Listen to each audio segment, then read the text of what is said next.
What's good, YouTube, and welcome to the house with my most controversial segment, giving you actual case ratios from reputable vendors on their pulls. And so the problem with this, with the people have, right, is that the vendors are giving this information and they could be wanting to make greater sales. The thing is, these are reputable vendors. They care about their face in the community. They're not trying to make that quick buck. They're trying to make a name and a reputation. And this time it's gonna be from trollandtoad.com, one of the biggest names. And so this time I waited. First off, I didn't care as much about Infinity Chasers and their pull ratios because I figured most things wouldn't end up above $20, and there's only one card in this case that really is, but cards are a lot higher than I thought they would be, and Team Apps reflects this. Usually, they'll play the devil's advocate. They will give you that, well, vendors could be interested in using this information to manipulate the market, and then also give the side, well, they can't all be crying wolf either. But this time, Team Apps experiences it firsthand just as DZeef did with Savage Strike. Now you're seeing examples of wider pull ratios from these tubers and them experiencing and feeling it. And the cards, he says, weird how they're going to end up in my ratios, which I actually did show on stream last night because I originally wasn't going to make this video. I originally just didn't give enough Fs, but this time the ratios are really skewed compared to usual, even for a side set. Let's go ahead and get into the conversation. Team App says the average casual player will probably only buy a few packs of the set and one box at most. For the cards to be this hard to get and end up fetching $20+ price tags online, it's just a shame, and it's something that desperately needs to change. Now, I'm gonna play two sides of the coin here on this statement. First off, I think cards, we're not the OCG, we don't get multiple rarities. I think in the TCG, it's average for cards to end up costing more than this, but I also agree that with this set, it is extremely odd because it was going to, I think, be a case of maybe not enough of this is opened and that's why prices will go up over time. But we see with other side sets, like all the Magic Bullets are now under $10 and they only managed to top a UDS. There's a lot of hype from side sets and they're not all going to be Dark Saviors or Fusion Enforcers. There's gonna be a lot of misses, right? So then he says, we weren't able to even finish one of the 3 decks because of missing cards like Evil Eye Surveil, Witchcrafter Creation, and Harvester/Anchor Drill. None of these 3 decks are likely to be competitive picks anyways, so why hide necessary cards behind short prints? Well, the answer is obvious. They'll bust open more packs to get to them. Team Apps. That's kind of the business strategy and mindset there is if some things are harder to pull, A, they give more worth for the product, the B, people will open more product to get there. Bit of a rant, so strap in. I think I read this all backwards, by the way. Well, I really like the new cards from the Infinity Chasers. I'm once again disappointed by Konami's decision to seemingly short print cards from the set yet again. We opened 3 boxes plus 5 loose packs, a total of 77 packs, and what did we get? So, just like DZeef opening a full case, they've opened 3 boxes and experienced the other side of the coin, the trying to get something for fun and it not happening despite quite the investment. That's over $180 at $60 MSRP per box. That is nothing light. So what else gives me concern about Infinity Chasers before we get into the case ratios here is we have Streamception, by the way, video editing done live. We have also confirmation that in Rising Rampage, it's likely we'll get multiple Witchcrafter cards, according to Joel McHale at the Gamma Trade Show. It says, an IVC2 article covering the Gamma Trade Show has Jerome McHale note that there are Witchcrafter cards in the set. This potentially means there is more than what we're calling Witchcrafter Golem Eris in the set. So it's likely, it seems, that this is going to get a heavier push as an archetype, seeing as how it had a minimal impact in the meta, and maybe it will come to fruition to being good enough. Let's go ahead and pull up what y'all been waiting for, right? A lot of you might have been here just for this rather than the conversation.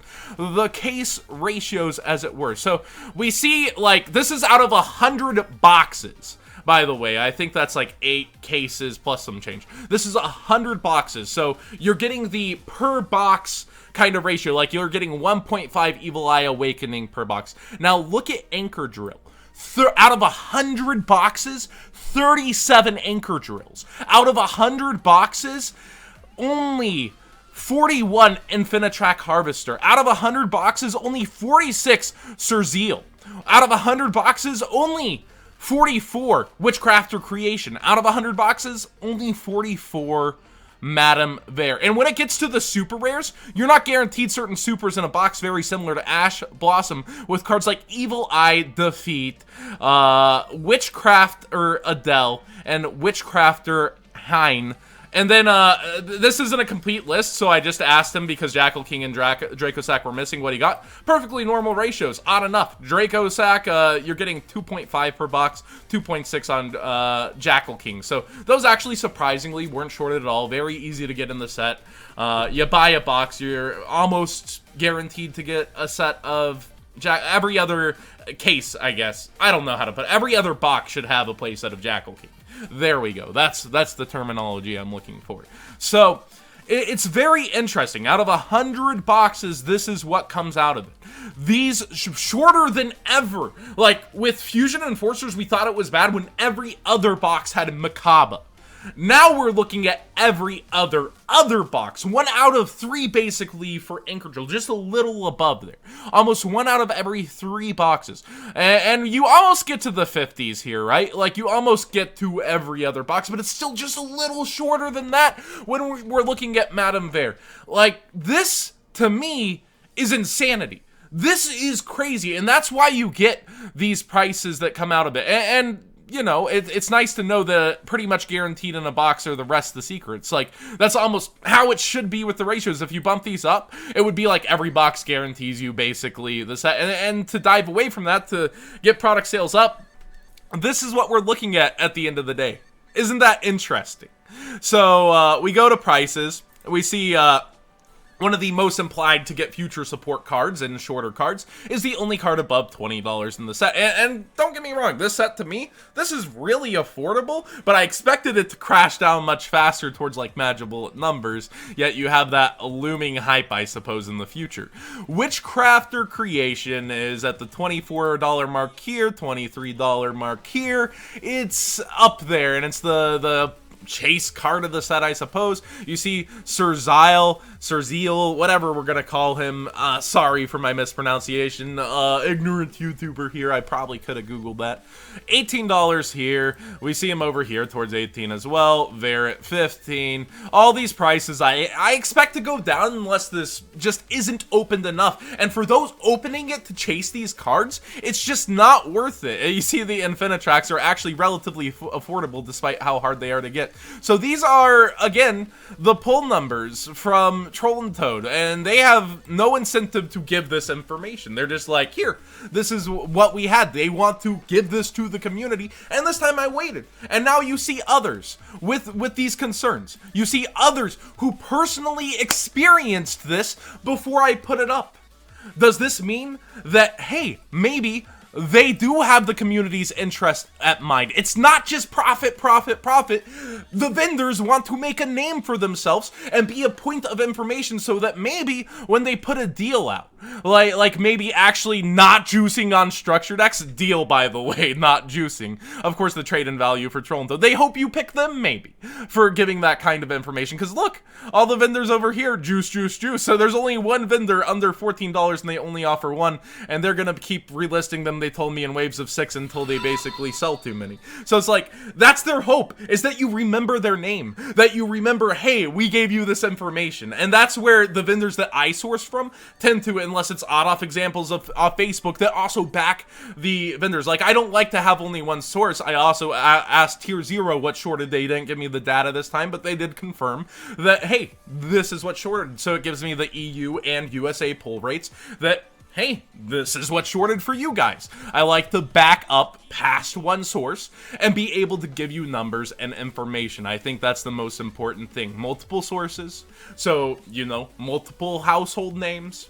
And that's what I try to present every time. Yet, somehow, this is still controversial. This is me manipulating the market with the puppet strings for the big guys up here who, by the way, again, Troll and Toad, the only reason they're up here is they give back to you guys. I get nothing from Troll and Toad. Full disclosure, I get nothing to me. I get stuff to hand to you from them, and I put them up there because they are good for the community. Maybe, John Weird, a little bit passionate here over this topic because I like what they do for the community. I like that they aren't thinking with just their profit mind, but with their brand. And yeah, that's what I enjoy about working with them for.